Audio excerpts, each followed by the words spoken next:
The Mutual Broadcasting System, in cooperation with Family Theater Incorporated, presents Brass Buttons, starring Regis Toomey, Walter Tetley, and Frank Phelan. Maureen O'Hara is your hostess.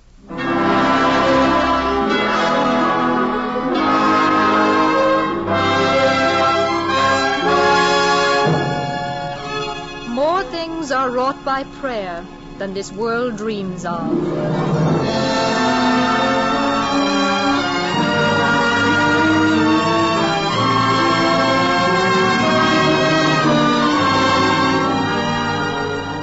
Is a simple word, a simple act of lifting our minds and hearts to God, a simple word of thanks, an act of love. With these convictions about prayer, in which so many of us believe, Family Theater comes to you each week. It comes with the belief that family prayer can give us the most wonderful, the most powerful help to keep our families together. That's why Family Theater is dedicated to your family, to all families of every race and creed. Your letters during the past weeks and months since Family Theater began have been a great encouragement for us to continue. It's encouraging to know that listening to Family Theater has become a habit with so many, and we sincerely hope that praying together, praying as a family, has also become a habit with you. Yes, it's true. When you gather your family together, when you make daily family prayer a family practice, you will know the joy and happiness and peace of God's wonderful blessing.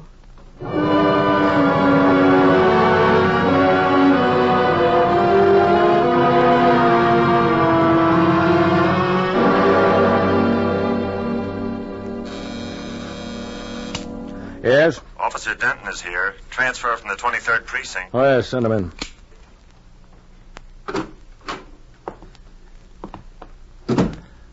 Denton? Yes, sir. Sit down. I've just been looking at your papers, Denton. According to the records, this is your third transfer this year. That's right. That's a little bit unusual. I just don't get along with all these schoolboy cops that are coming onto the force, that's all. You don't seem to get along with people in general, Denton. There are a few complaints about rough stuff on this record. I want you to know right now that doesn't go in this precinct. What do you do with criminals, play nurse? No, we do our job, and we leave punishment to the courts. Besides, not all of the people who complained against you were criminals. I repeat, there'll be none of that here, understand? Yeah. Yes, sir. You're a tough cop, but you'll find that I'm pretty tough, too. You got me wrong, Lieutenant. Never mind. Let me tell you why you were transferred over here to the 56th. You won't like this. None of the boys in the 23rd would ride with you anymore. A bunch of young punks. No, they're not, Denton. These young fellows are going to make this the best police force in the state. And I'm not going to let men like you spoil their record. A man shouldn't be pounding a beat at your age. And I don't want to put you on one. But if you can't ride with a side partner and get along with him, if you want to be alone, then I'll yank you off the cars. Yes, sir. Sergeant. Yes, Lieutenant Norris. Send Officer Thomas in. Right, sir. Thomas? Is that Ed Thomas, the cop they call the schoolboy hero? The one that started that boys' club? That's right, Denton. I heard about him. Publicity hound. That's your version, Denton. Well, tell him not to waste his time, Lieutenant. I stay away from guys like that. Far away. I'm afraid I'm going to have to trim that distance down to about 18 inches. You're not going to make that guy my side partner. That's my intention. Okay, then I'll put in for another transfer. No, you won't, Denton. Because I'll stop it if I have to go to the commissioner personally. You've got your choice, the car or the beat. You sent for me, sir? Oh, yes, Ed. Come on in. Ed, this is Mac Denton. He just come over from 23. You're going to be side partners. Good. Glad to see you, Denton. How long have you been on the force? Let's see, about 8 months, I guess. Oh, long enough to know how to drive the car? Driving the car will be your job, Denton. What? Me drive? A 14-year man drive a rookie? Unless you'd prefer to walk. All right, I can take a squeeze. I'm not driving a rookie. Assign me a beat. Lieutenant, couldn't you switch him over with somebody else? I wouldn't want to... Save it, rookie. I can take care of myself. How about it, Lieutenant? Do I get that beat? You certainly do, Denton. Want me for anything else? No. You can go now.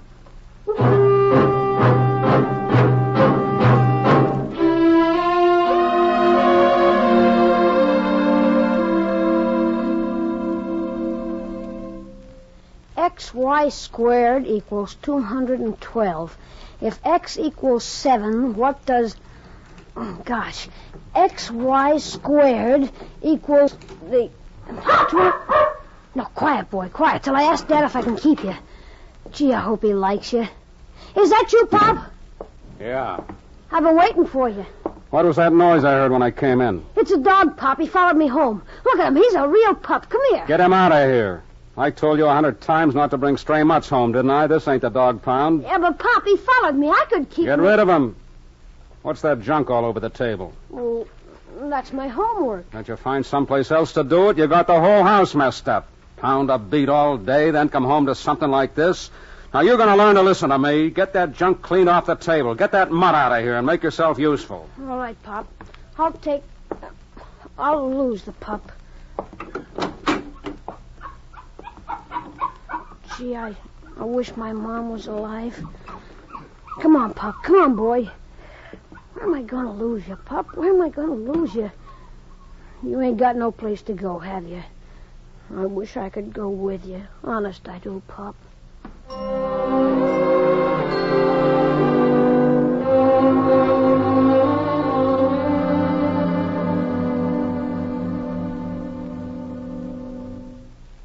If you'll just let me try it, Lieutenant, it might work. I don't know, Ed.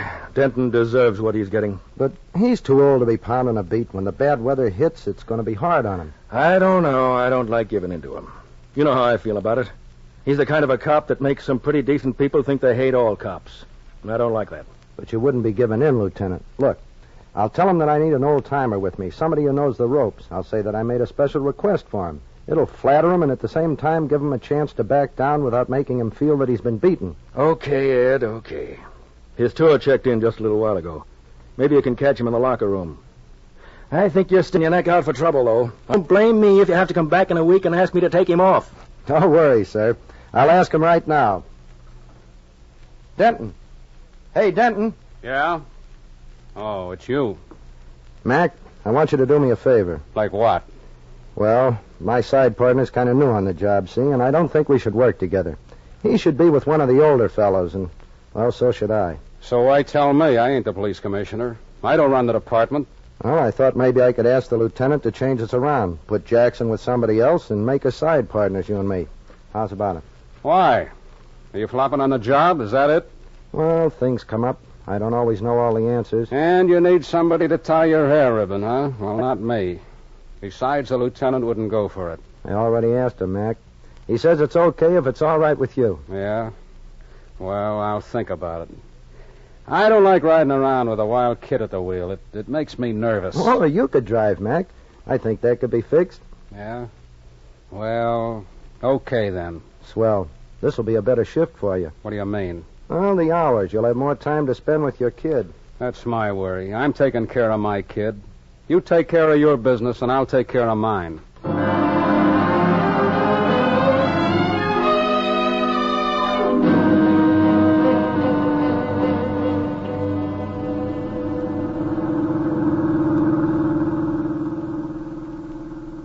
Car 19, car 19, Maple and Derby Drive, collision, Maple and Derby Drive, code 3. A lot of accidents tonight on these wet streets. That's a good thing that's all there is with this rookie police force. In the old days, things were rough. They kept us busy. You don't think maybe people are getting a little bit better? Pampering never made anybody better. A lug's a lug, and you're not going to change him by patting him on the back or putting him in a boys' club. Car 27, car 27, 212 Redmond Avenue, Prowler now, 212 Redmond Avenue, Prowler now, 2. There you are, Prowler. Now, if that guy only knew how to play ping-pong or belonged to a boys' club... I don't know what you've got against boys' clubs. Okay, I got you figured out from the start. Personally, I got nothing against you, but all this malarkey stuff... Malarkey? Yeah. It's like this. You come into the cops. You got big sounding words. You talk about social benefit stuff. You make a big toot before the commissioner. You got class. You got a college degree. Boom, you're a sergeant. Boom, you're a lieutenant. You guys make me sick. You resent that, don't you, Mac? No, I love it. I sweat out 14 years on the force. I know the score. I've been shot at, yeah, and hit a couple of times, too, and I know what a nightstick's for. So I'm not good enough. I know that Regulation 63 is being broken when I see it, but I can't write it down from memory. So I ain't good enough. I know. You can use a gun and a nightstick, but when it comes to using your head, that's not in your line, is it? Car 37, car 37, Gray's Market, burglar inside, caution, code 2. It's about time we got a buzz tonight. Here we go. It's right in the next block. Yeah, lay off the siren. I'll use the car to block the alley in case he makes a break that way. Right. Here we are. Remember, Mac, don't shoot unless you have to. I know my business. There's a door open. Whoever's in there, call out and walk toward this door with your hands up. You're blocked both ways, so be smart. I'll use my flashlight, Mac. Keep me covered. Right. There's nothing over here. Maybe hiding in between counters. You take the other aisle with your light. No, there's nothing behind these. Take a look in the refrigerator. First, take a look behind those packing cases over there. There he goes. Stop! Push me. You ruined my shot. Hurry up. Put your gun away. Don't shoot, mister. Please, mister. All right, kid. Come on out and turn your face to the wall. You got him? Yeah, better give him a frisk. What's the matter, Mac? That sweater. Turn around, kid. Turn around. You know him, Mac? Yeah. Yeah, I know him. He's my kid.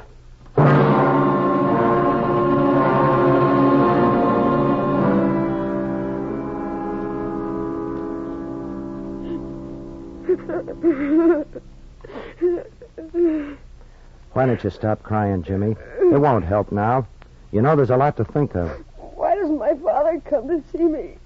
He doesn't even come to see me. Well, it isn't pleasant for him to see you in the detention home. You know, it might only make both of you feel worse. Don't you think it might be better to wait until you get out of here and then you can meet at home without feeling so bad? That isn't why he doesn't come.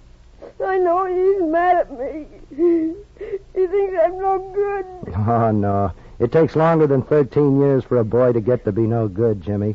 People get over mistakes, you know, and other people forgive you one mistake very quickly when they're sure you don't intend to make it again. My father isn't like that. Oh, of course he's like that, Jimmy. Now, you just be patient and wait and see. The probation officer will see him soon, and then you'll be free to go home, and all this will be forgotten. Will you come and see me again? Sure, Jimmy. Every day while you're here. And when you get out, there's a friend of yours that wants to see you, too, but he can't come here. Who is it? Oh, just a pooch. You got him? You got my pup? Sure. And you'll have him back just as soon as the probation officer gets to see your dad.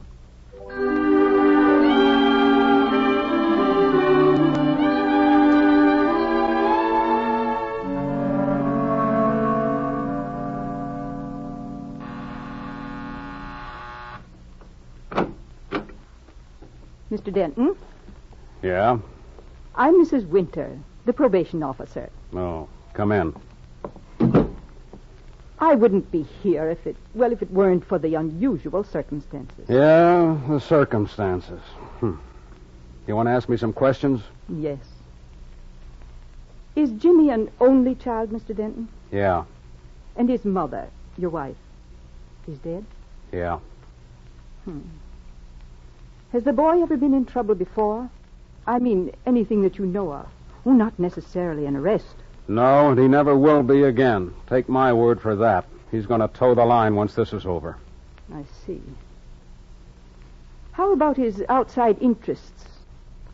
How does he occupy his time aside from school and his studies? Oh, like any other kid. Yes, but how is that? How should I know? Who knows what kids do when nobody's around watching them? Didn't he ever tell you anything about his interests? No. He never told me much about anything. He's a kid that don't talk much. Can you give me the names of his friends? The ones he spent most of his time with? Oh, I don't know. All kids look alike to me. I see.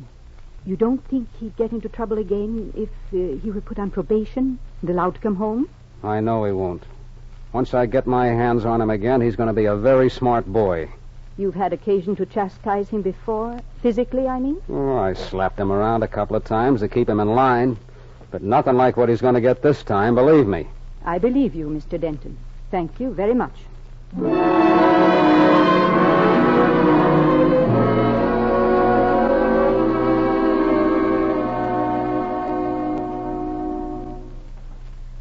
I've just been to see your father, Jimmy. Is he all right? Yes, he's fine. He wants you to come home. I said he wants you to come home. Yes'm. You want to go home, don't you? Yes'm. Are you and your father good friends, Jimmy? Yes'm. He never strikes you, does he? No. No, he never hits me. We get along fine. Except maybe... Maybe what? Oh, nothing. I understand your mother was a very wonderful lady. Oh, yes, ma'am. You've missed her a lot. Yes'm. Was your father very fond of her? Oh, yes. I'll bet the three of you had wonderful times together, didn't you? Yeah. We used to go to the beach when Pop was off from work. And on Sunday we went to church together. And Mom was always happy on the way from church. She was always sort of happy.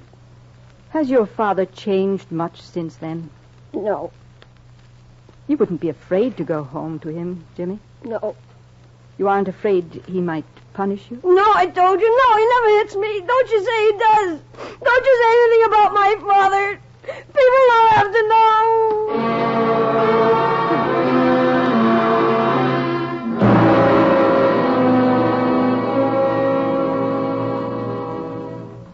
Is Mr. Mac Denton in the court? Yes, Your Honor. Mr. Denton, will you please step up here before the bench? You are the father of the accused, James Denton? Yes, sir. Your Honor. I've been reading the probation report in this case, and while the story of an irresponsible parent is not a new one, it's been especially disturbing in this instance since you've had every possible opportunity to conduct yourself differently. I've always given my boy everything he needed. He had no right to go stealing. And why did he steal, Mr. Denton? Because you refused him the simple privilege of having a pet, a small animal. Oh, so that's why he stole. Because I didn't let him have a dog, huh? Strangely enough, the answer is yes. Did you ever attempt to find out why your son entered 4 different stores and what it was he attempted to steal? No, I didn't. Would it surprise you to know that he was after a simple thing like dog food to feed the starving animal? Dog food, Officer Denton. You had that boy so terrified he was afraid to take even the scraps from your own table. How do you know that? Is that what he says? Do you take the word of a kid caught stealing? We take his word for it because from all indications the child is almost completely without desire to lie. He's my kid. And when I get him home, I'll handle him. Yes, he may be your child, but it's the opinion of this court that you have been anything but a father to the boy. I'll withhold any verdict in this case until a solution occurs which will serve the best interests of the child. Until his custody is delegated to some fit person, he shall remain a ward of the juvenile court.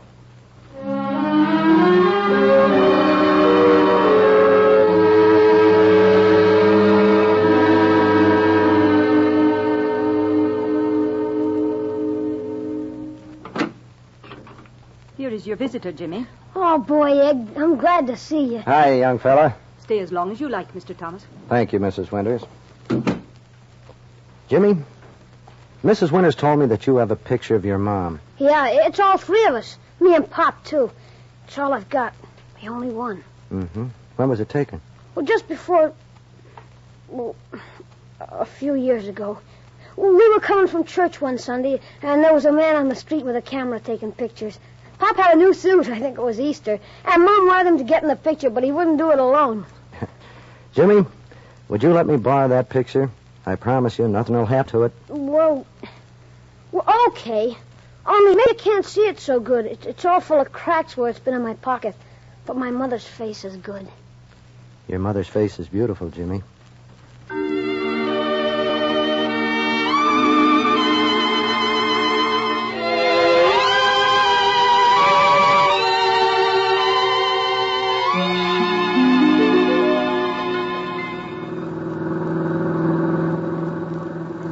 Quiet afternoon, Mac.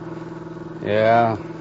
Kind of a day makes you wish you had a family and a nice house to be in. Then you could sit there and read a paper and wish it would rain so you could hear it outside and feel comfortable. Mm-hmm. Kind of thought you'd jump at me for that one and call me one of those poetry guys. I guess I'm getting used to you. You don't mean no harm. You're crazy, but you don't mean no harm.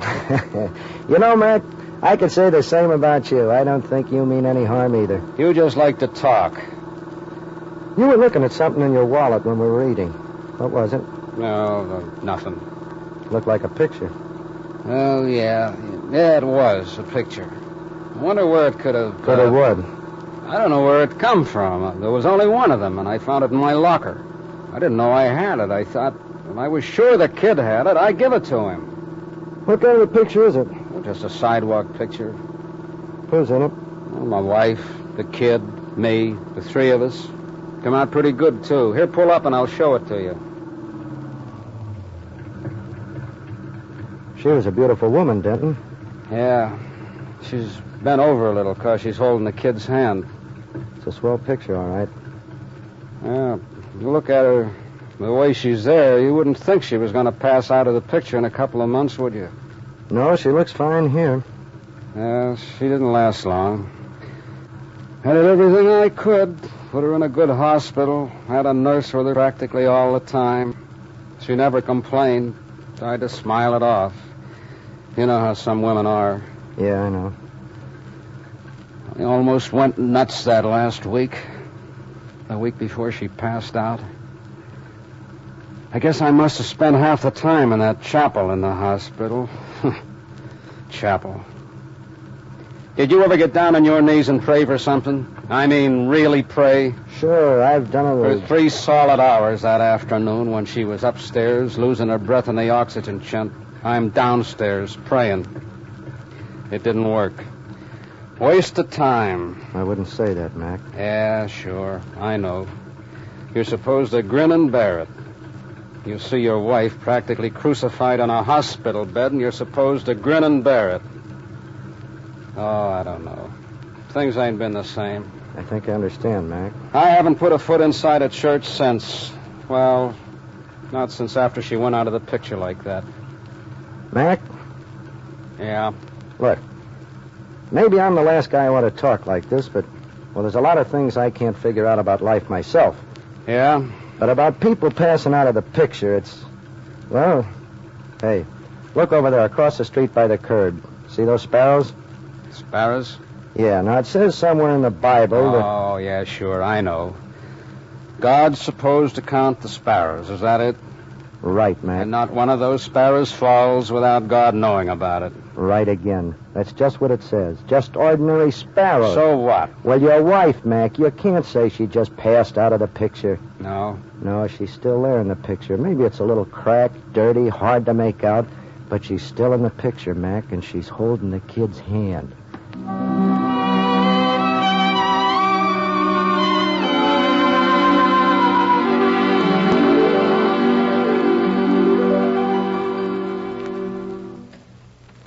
Okay, Lieutenant. Maybe it wasn't strictly according to regulations, leaving the car like that. But we parked for a minute outside the church. Mac, he goes up the steps and walks inside. It looked kind of funny seeing the big guy on his knees. Sweat was pouring off of him, his hands twisting. You know the sunshine, where it came through the windows, was shining real bright on his brass buttons. Yes, Sergeant? Denton is here now, Lieutenant. Okay, send him in.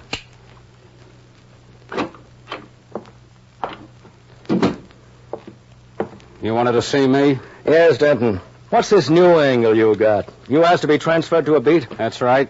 Maple Avenue to 3rd? Yeah. Why Maple Avenue to 3rd? Well, it's, Kind of close to your own neighborhood. Is that the reason, Denton? What's the difference? Can I patrol my own neighborhood? Maybe you'd like to keep a special eye on that kid of yours when and if they release him. Sure. That's it. That's exactly it. Don't see what difference it makes to you. He's my kid. I got a right to look after him. For an ordinary flatfoot, you're getting kind of paternal, aren't you? Ordinary flatfoot, huh? Listen, you. I've got a kid. I've raised a kid, and you're trying to tell me... Denton. I've got a couple of witnesses. Character witnesses in that room. Maybe you'd like to hear what they say about you. Go ahead. Bring them in. If you think you're going to railroad me, you've got to... Sergeant. Yes, Lieutenant. It's time to let them in. Okay, Lieutenant. Coming right in. Pop, it's me. Why, Jimmy. And the pooch. Hi, Mac. And you, Ed. My kid, he's here. My kid, Jimmy. Ouch, Pop, you're squeezing. The brass button's hurt.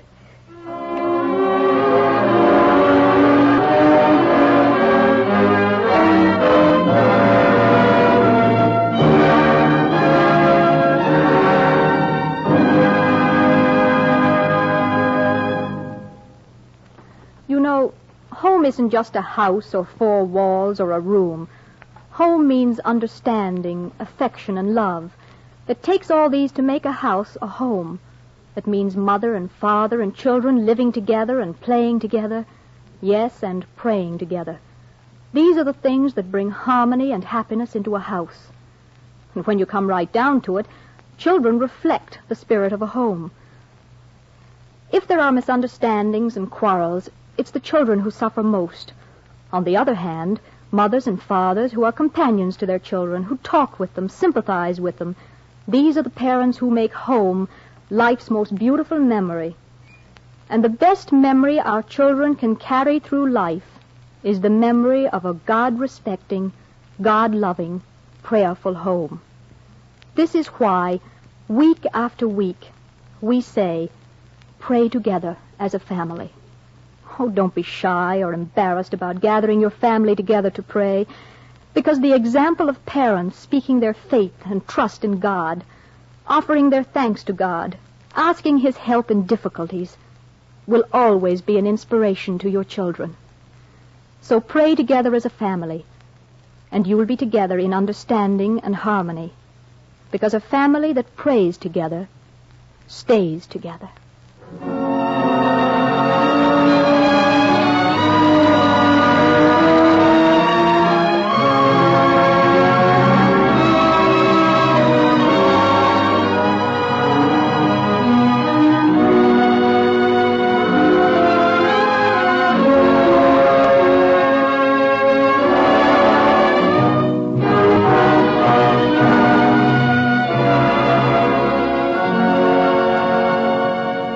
Before saying good night, I'd like to thank Regis Toomey for his performance as Mac Denton, Frank Phelan for his portrayal of Ed, and Walter Tetley for his performance as Jimmy.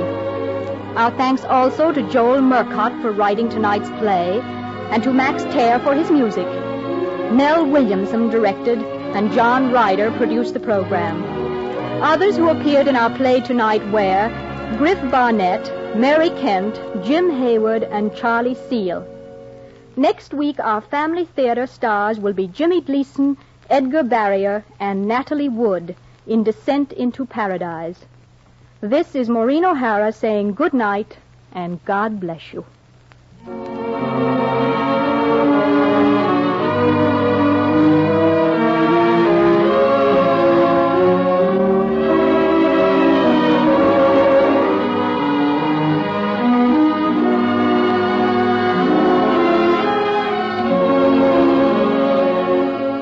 This series of the Family Theater broadcast is made possible by the thousands of you who felt the need for this kind of program, by the Mutual Broadcasting System, which has responded to this need, and by the actors and technicians in the motion picture and radio industries. The program is heard overseas through the facilities of the United States Armed Forces Radio Services. Tony Lofrano speaking.